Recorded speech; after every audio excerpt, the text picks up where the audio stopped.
किसी भी फ़ोटो को ब्लैक एंड वाइट कैसे करें, किसी भी फ़ोटो को गोरा कैसे करें, या किसी भी लड़की के बाल काले कैसे करें, ये 3 चीज़ बताने जा रहा हूँ।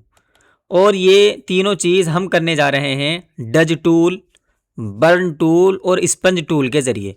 डज टूल का काम होता है किसी भी चीज़ को गोरा करना, बर्न टूल का काम होता है किसी भी चीज़ को काला करना, जलाना, स्पंज टूल का काम होता है किसी भी चीज़ को ग्रे करना, ब्लैक एंड वाइट करना।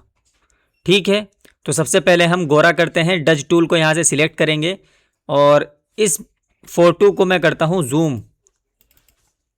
ठीक है, यहाँ से मैंने इसको जूम कर लिया और पहले मैं इसको रिवर्ट करता हूँ। ये ऐसा काला फ़ोटो था, अब ये दोबारा काला हो गया है। अब मुझे इसको करना है गोरा।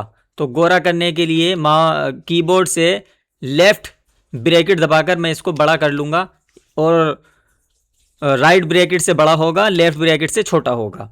तो छोटा होने के बाद देखें इस तरह हम इसको बड़ा कर, ये जहाँ से हमें गोरा करना हो उसी हिसाब से हम इसको गोरा कर सकते हैं। ठीक है, तो इस तरह कहीं से भी आपको गोरा करना हो, अपने हिसाब से हाथ गोरे करने हो, कहीं से भी कुछ भी गोरा करना हो तो इस टूल के ज़रिए हम गोरा कर सकते हैं। अब दूसरा फ़ोटो लेते हैं, ये वाला। इसको भी मैं जैसा था रिवर्ट फ़ोटो ऐसा था ये। अब ये गोरा करने का तो आपको पता चल गया, लेकिन अब देखें एक गलती आमतौर पर हो जाती है, हम बगैर सिलेक्ट करे गोरा करना शुरू कर देते हैं, जिससे नुकसान होता है। जो भवें देख रहे हैं ना, भवें जो हैं वो भी गोरी हो जाती हैं। तो अब इनको काला करने के लिए क्या करेंगे, यहाँ आएंगे, बर्न टूल पर क्लिक करेंगे और इसकी भवों को काला कर देंगे, ऐसे करके, ऐसे, है ना, ऐसे करके काला कर सकते हैं। ठीक है, तो ये काम होता है बर्न टूल के ज़रिए काला करना। बाल काले करने हो ऐसे करके बाल काले कर सकते हैं। इसको राइट ब्रैकेट के ज़रिए थोड़ा बड़ा कर लें, जल्दी काम हो जाएगा। ऐसे करके बाल काले हो जाएंगे, भवें काली हो जाएंगी।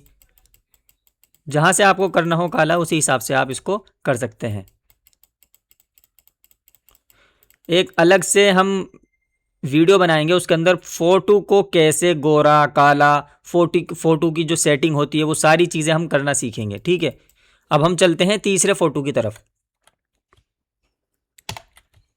Black and white. पहले ये फ़ोटो जैसा था इसको हम वैसे कर लेते हैं, यहाँ आएंगे और रिवर्ट करेंगे, ये फ़ोटो ऐसा था। अब हमें इसको करना है ब्लैक एंड वाइट, तो स्पंज टूल पर आएंगे, यहाँ आने के बाद राइट ब्रैकेट से बड़ा और लेफ़्ट ब्रैकेट से छोटा। ठीक है, अब जहाँ जहाँ हम इसको फेरते जाएंगे वहाँ से ब्लैक एंड वाइट होता जाएगा। देखें इधर की तरफ से ये ब्लैक हो गया नहीं हो गया, इधर की तरफ से बच्ची बिल्कुल ब्लैक हो गई। तो इसका काम होता है ब्लैक करना। इधर से अब भी क्या है, रंगीन है, और इधर से ब्लैक हो गया। अगर इधर से भी करना है तो इधर से भी इसको कर लीजिए, लेकिन आम तौर पर इसका इस्तेमाल इस तरह नहीं होता। इसका इस्तेमाल तो कम ही हम करते हैं। होता है कहीं कहीं अगर हमें ब्लैक एंड वाइट करना हो, जैसे एक तरफ से ब्लैक करना है, दूसरी तरफ थंबनेल में हमें दिखलाना है, तो उस तरह हम इसको यूज़ कर सकते हैं। लेकिन अगर पूरा ही फ़ोटो हमें ब्लैक एंड वाइट करना हो तो उसके लिए आसान तरीका ये है कि कीबोर्ड से कंट्रोल शिफ्ट और यू दबाएंगे। देखें क्या हो गया, ब्लैक एंड वाइट हो गया। एक तरीका तो ये है कंट्रोल शिफ्ट यू, एक तरीका तो ये है। दूसरा तरीका है कि आप इमेज में जाएंगे, इमेज में जाने के बाद एडजस्टमेंट पर जाएंगे, यहाँ जाने के बाद आप देखेंगे डीसैचुरेट, कंट्रोल शिफ्ट और यू लिखा हुआ है ना, यहाँ दबाएंगे तो ऐसा हो जाएगा, एक तरीका।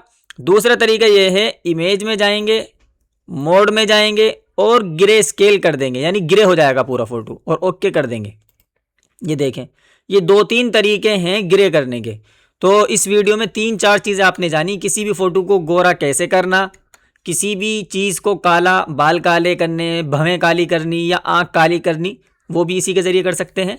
यानी उसको आपको आँख को सिलेक्ट करना होगा, जैसा कि मैं आपको दिखला देता हूँ एक तरीका। अब जैसे इसकी आईज आँख है, थोड़ा जूम करना पड़ेगा, और यहाँ से हम आए और इसकी आँखों को हमने ऐसे करके सिलेक्ट किया। ठीक है, अब हमें इसकी आँख काली करनी है, तो यहाँ आएंगे, बर्न टूल लेंगे और बर्न टूल के ज़रिए हम इसको पहले छोटा कर लेंगे ऐसे करके, और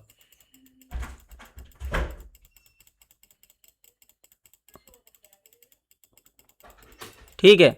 अब आप देखें कंट्रोल डी, डी सेलेक्ट और कंट्रोल 0। अब आप देखें इसकी आँख। अब मैं जूम करके अगर आपको दिखलाऊंगा तो आपको अलग ही दिखेगा कि आँख कैसी हो रही है और ये आँख कैसी हो रही है। तो बहुत सारे काम होते हैं, ये आपकी क्रिएटिविटी के ऊपर डिपेंड करता है कि कैसे आपको क्या करना है। ठीक है, इसकी प्रैक्टिस कीजिए। अगली वीडियो में मिलते हैं नए सबक के साथ।